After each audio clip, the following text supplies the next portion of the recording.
Hello, good morning, students. Please subscribe the channel, drop a like, share, and comment. Today's transcription number 330 of Sir Kailash Chandra's volume number 15 on the speed of 100 words per minute. Start.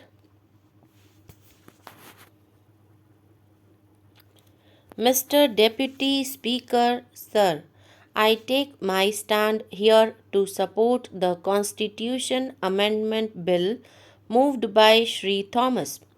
I think he has done a service to this House and to this country by drawing the attention of this country to the very important aspect that unless right to work is made a fundamental right in the Constitution and every young man and woman is guaranteed some job, the very basic premise of our Constitution is going to flounder. Our Constitution, in the preamble, guarantees justice, social, economic, and political.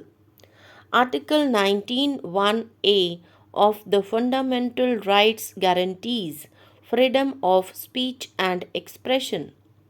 Article 21 guarantees protection to life, and Article 23 says that there will not be any traffic in human beings and beggary is prohibited.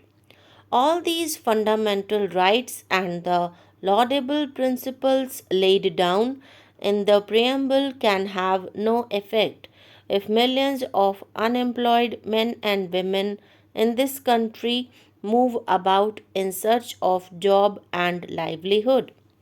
Today, the unemployment register shows that there are millions of unemployed men and women.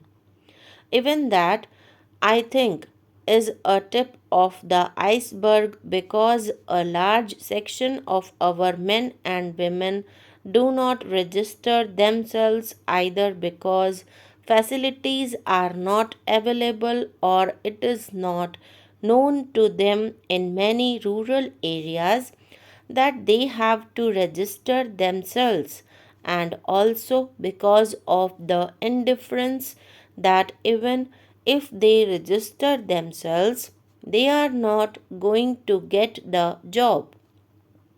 I believe the greatest threat that this country is facing in all its aspects is from these unemployed young people. Every young unemployed man and woman, in my view, is a potential bomb. We talk of very high principles, of democratic ways, and of moral values. But what does it mean to a young man if he cannot sustain himself by 2 square meals a day? If we talk to him that he has to maintain certain values in life because, after all, one cannot maintain values with an empty stomach? Therefore, this state owes a duty to the country and to these young men and women that they must be given the minimum security of their life. Article 19(1)(a) guarantees freedom of speech and expression. To whom?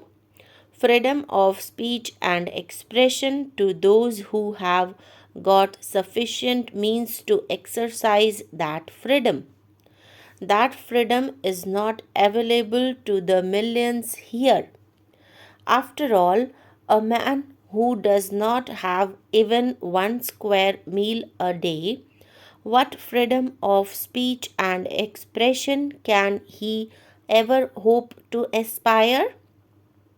After all, he shall have either to beg, borrow, or steal from somebody to maintain his livelihood.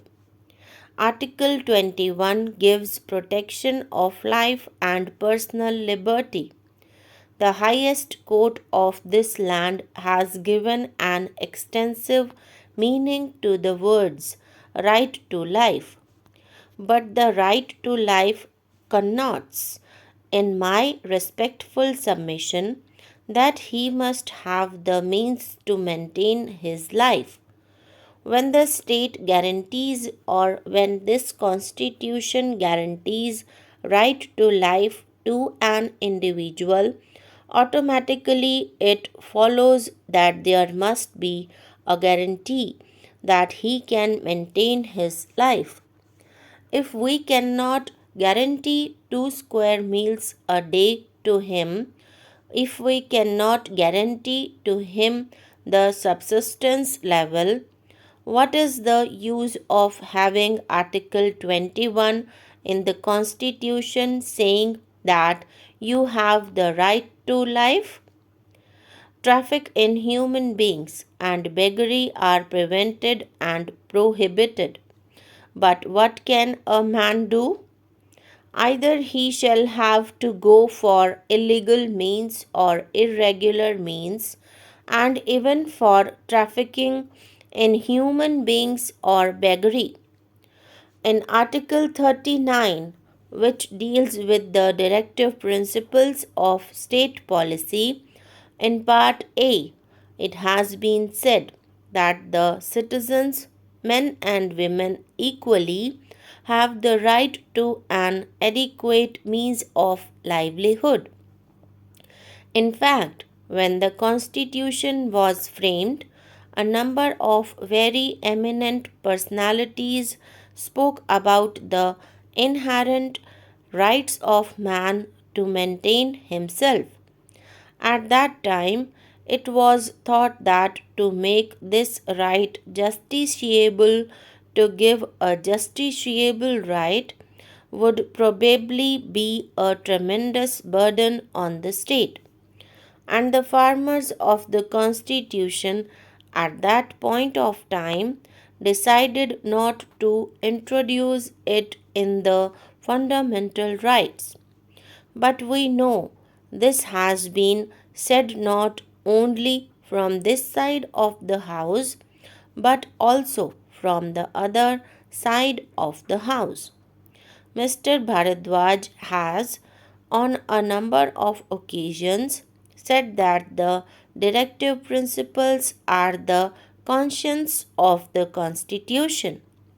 In fact, one can find the real fragrance of the Constitution not in the fundamental rights but in the directive principles.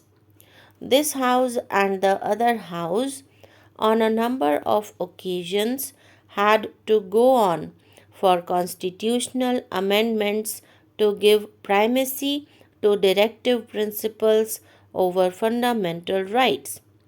The framers of the Constitution, when the directive principles were being discussed, made it imply clear that though at that point of time it was not possible to bring in all the laudable provisions made in the directive principles within the scope of the fundamental rights, yet they should be made justiciable.